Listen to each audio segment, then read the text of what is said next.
3. Been a really busy day.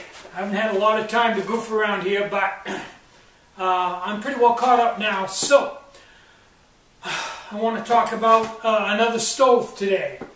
I got the custom orders here ready to go out. This one, David, let me know what you want for legs on this Deck Packers base. I can either go with 1/8" legs and go up and go out.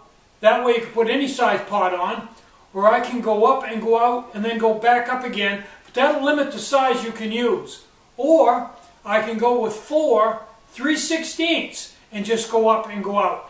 That to me makes the most sense to be the most versatile, but it wouldn't capture the pot on the edges. So let me know what you want, and I'll drill this because I haven't drilled it yet. I'm waiting for your email.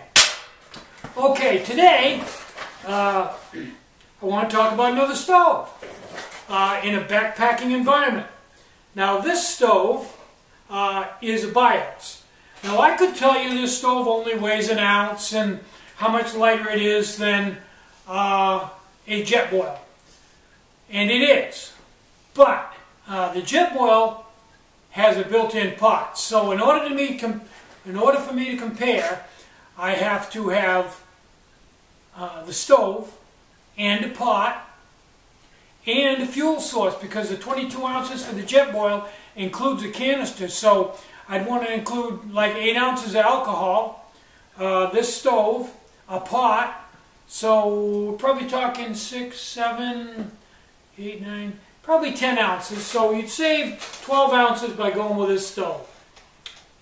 Now this stove doesn't simmer.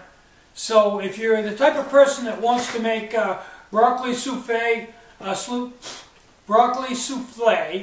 or poach oysters or something like that, or simmer chili, probably not the stove for you. This stove's really only good for boiling water. You want to boil 2 cups of water, this is your stove. Okay. Now, there's 2 ways I want to go on this. One is I want to tell you about the technology in this stove, and then I want to tell you about the things that can go wrong. Okay. Now, unfortunately, a lot of people think this is just a Bud Light can cut off with some holes in it, some wick wrapped on it, and that's it. You know, basically the same thing with a cat food can or anything else. Blah blah blah blah. Okay, let me explain to you exactly what this stove is. This is a one-piece stove. It originally is this long, and then it's turned in on itself. It's all one piece, and what was on the outside up here has now been turned in and put on the inside. And there's no wrinkles on the inside. The inside is just as smooth as the outside. That's my own personal trademark. Not a lot of people are able to do that. But anyway, so what that does is it makes the wall about, I don't know, 3/32 thick. And then inside, between the inner and outer walls, like 1/16. Okay, so let's start right on the outside, right from scratch. This wick is wrapped on and bonded on there. I've never had one come off. And what you do with the wick is you soak it with alcohol, turn the stove upright, put the alcohol in the middle, and then light the wick.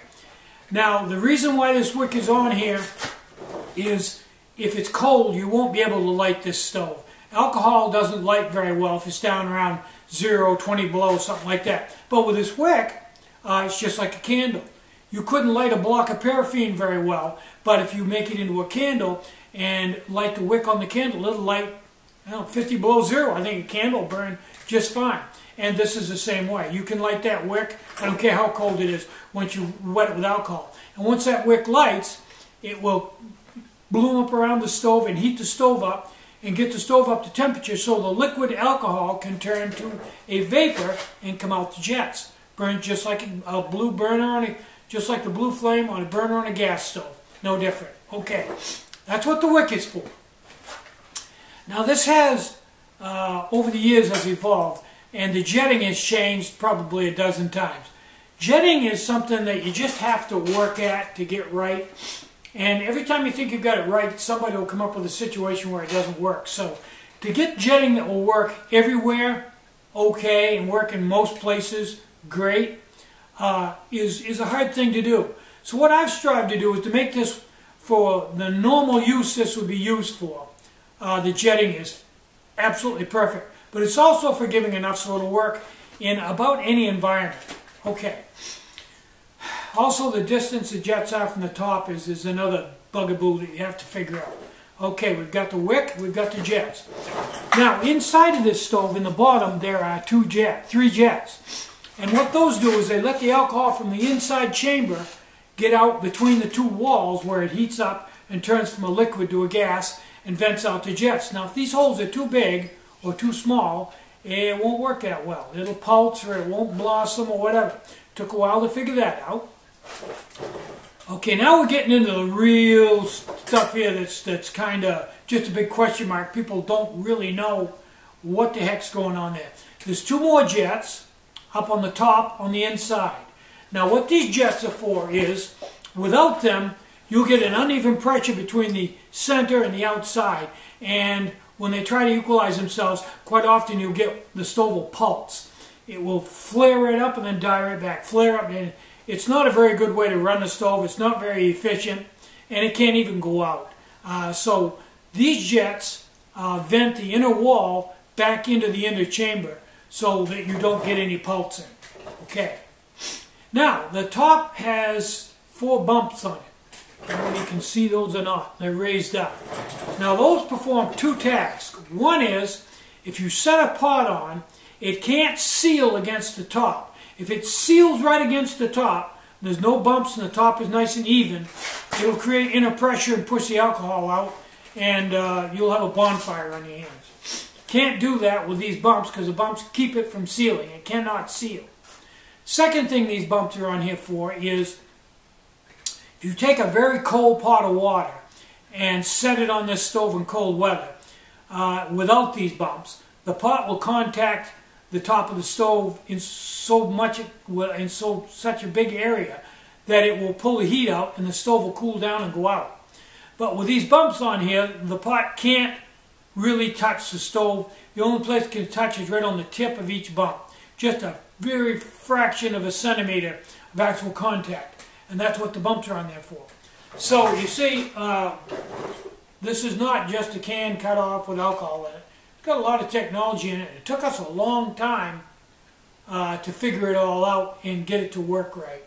But this is a really good stove. I would carry this stove, never have a thought about it. Okay, now let's go. I told you all the things that can go wrong with a jet boil.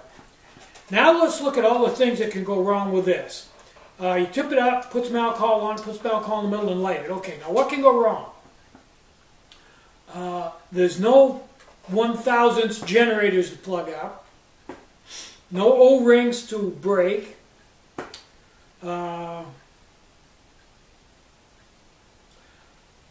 than stepping on it and crushing it, I don't think there's anything that could go wrong with it, really. And you can take a 400 pounds and put it, I can stand on the top of this and jump on it, and it won't crush. The only way you can crush it is if you turned it up on edge and dumped all the alcohol, well, so the alcohol is run out and stepped on the side of it, you could crush it. But then you could a jet boil too, couldn't you? Put it up on edge and stood on it. So basically, the really big thing about this is 2 things. One is, it'll boil the water. It's hot. And 2, there's nothing to go wrong.